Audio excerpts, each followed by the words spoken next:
1.5 বছর সময় ধরে দায়িত্ব পালন করেছি। আপনারা সবাই জানেন যে বাংলাদেশের একটা কঠিন সময়ে আমি এখানে চিফ প্রসিকিউটর হিসেবে দায়িত্ব নিয়েছিলাম।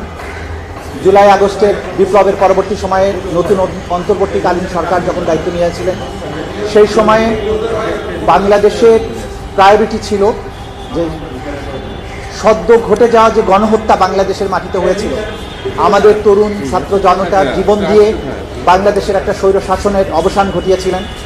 তাদের যে উপরে সংগঠিত নিষ্ঠুরতা, তাদেরকে উপরে যে গণহত্যা হয়েছে, সেই বিচারের দাবিটা সেখানে প্রবলভাবে ছিল। ডক্টর ইউনূসের নেতৃত্বে অন্তর্বর্তীকালীন সরকার যখন দায়িত্ব নেন, তখন অন্তর্বর্তীকালীন সরকারের দুটো প্রায়োরিটির মধ্যে একটা ছিল এই জুলাই আগস্টের সংগঠিত হত্যাকাণ্ডের বিচার এবং রাষ্ট্রের বিভিন্ন জায়গায় রিফর্ম। তো সুতরাং দুটো প্রায়োরিটির এক জায়গায় আমাকে দায়িত্ব দেওয়া হয়েছিল এই বিচার প্রক্রিয়া এগিয়ে নেওয়ার জন্য। আমি যখন দায়িত্ব নিই, আপনারা জানেন যে এই মূল ভবনটি তখন পরিত্যক্ত অবস্থায় ছিল, চিফ প্রসিকিউটরের কার্যালয় পরিত্যক্ত অবস্থায় ছিল, একটা টিম সেটে কার্যক্রম চলছিল। তার আগের প্রসিকিউশনে যারা ছিলেন তারা সব কিছু এলোমেলো রেখে পালিয়ে গিয়েছিলেন, বইপত্র নথিপত্র বৃষ্টিতে ভিজছিল, এরকম একটা বিশৃঙ্খল পরিস্থিতির মধ্য দিয়ে আমরা দায়িত্ব নিয়েছিলাম।